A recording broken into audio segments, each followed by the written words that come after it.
अच्छा जी, question number 12 क्या बोल रहा है कि Daisy limited manufactures and sales toys for babies. They have been operating a profitable business for many years in the Wakanda area. अच्छा जी. Due to a recent baby boom after the COVID-19 lockdown, Daisy Limited found it needed to purchase a new equipment.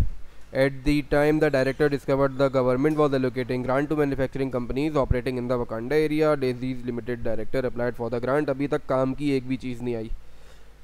On 1st January 2015, Daisy Limited was awarded a grant of rupees 400,000 to purchase the much needed equipment.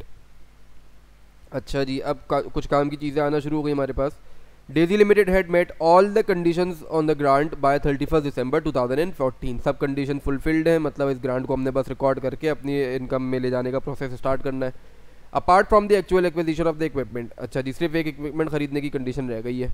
Daisy limited purchase the equipment on the receipt of the grant, that is on 1 जनवरी 2015. तो sir 1 जनवरी को ही हमें grant receive हुआ और इसी तारीख को हमने अपना इक्विपमेंट भी परचेज कर लिया. The cost of acquiring the equipment was rupees 1.5 million and the useful life is expected to be 4 years. Daisy Limited does not expect to receive any amount for the equipment at the end of its useful life. सही है जी. Requirement में क्या बोल रहा है? Journal entries in the year ended 31 December 2015, 16, 17 and 18, यानी over the useful life of the asset आपको journal entries pass करनी है. अज्यूमिंग कि आप फेयर वैल्यू मेथड यूज़ कर रहे हो and nominal value method use कर रहे हैं. अभी तक जैसे सवाल चलते आ रहे हैं उसी तरीके का सवाल है सर. बिल्कुल सॉल्व करते हैं. तो solution using fair value method.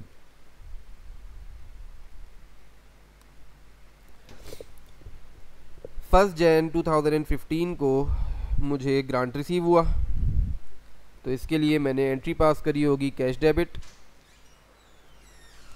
And DGI credit.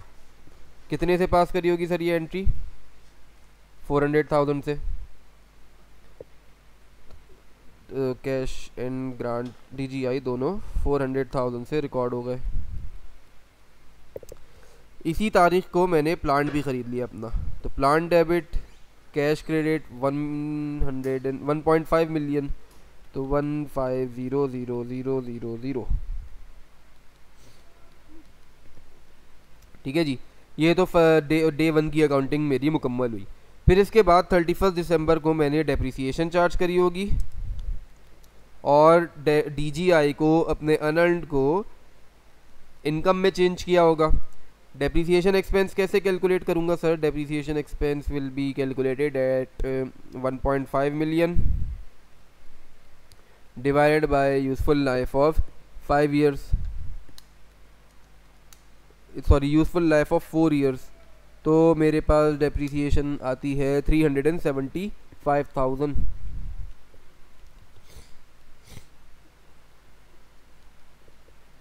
Depreciation and accumulated depreciation. ठीक है जी. इसी के साथ साथ मैं DGI को भी रिकॉर्ड करूँगा अपने. तो DGI मेरी डेबिट हो जाएगी and shall be converted into grant income. कैसे सर? 400,000 डिवाइडेड बाय 4, जो कि अपना हमारे प्लांट की, हमारे एसेट की यूजफुल लाइफ है. तो ये बनती है 100,000. सर अगेन वही कहानी, क्योंकि स्ट्रेट लाइन मेथड पे कैलकुलेट हो रही है डेप्रीसिएशन. तो ये एंट्री 2015 में भी आएगी, 2016 में भी आएगी, 2017 में भी आएगी एंड 2018 में भी यही एंट्री आ रही होगी. अगर इस चीज़ को मैं फेयर वैल्यू मॉडल में ले जाऊँ, फेयर वैल्यू मॉडल की जगह नॉमिनल वैल्यू मेथड में लिखता तो क्या करता? तो solution for nominal value method. Nominal value method के लिए मैं क्या करूँगा सर? 1 जैन 2015 मैंने प्लांट परचेज किया और इस प्लांट के रिस्पेक्ट में मुझे कैश पे करना पड़ा. सही, प्लांट मेरा था 1.5 मिलियन का, लेकिन 400,000 गवर्नमेंट ने एड दी थी, गवर्नमेंट ने ग्रांट दिया था, गवर्नमेंट ने हेल्प करी थी. तो इफ़ेक्टिवली ये प्लांट मेरा कितने का मुझे पड़ा, 1.1 मिलियन का। तो मैंने कैश भी कितना पे किया, 1.1 मिलियन का। ठीक है जी। अब क्या करूँगा सर, 31 दिसंबर 2015 को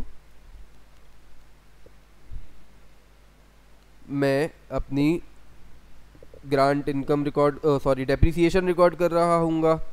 तो depreciation expense debit and accumulated depreciation credit. Sir 1.1 million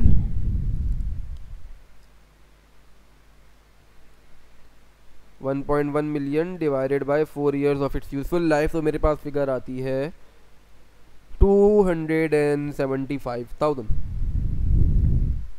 sir जल्दी से चेक भी कर लेते हैं इसको। मैंने फेयर वैल्यू मॉडल में एक्सपेंस बुक किया था 375 का, 100,000 की मैंने इनकम बुक करी थी। तो दोनों को अगर मैं नेट करूं तो 275 का ही एक्सपेंस नेट पे आता है। तो मतलब अकाउंटिंग मेरी अल्हम्दुलिल्लाह सही हुई है। आगे बढ़ते हैं सर।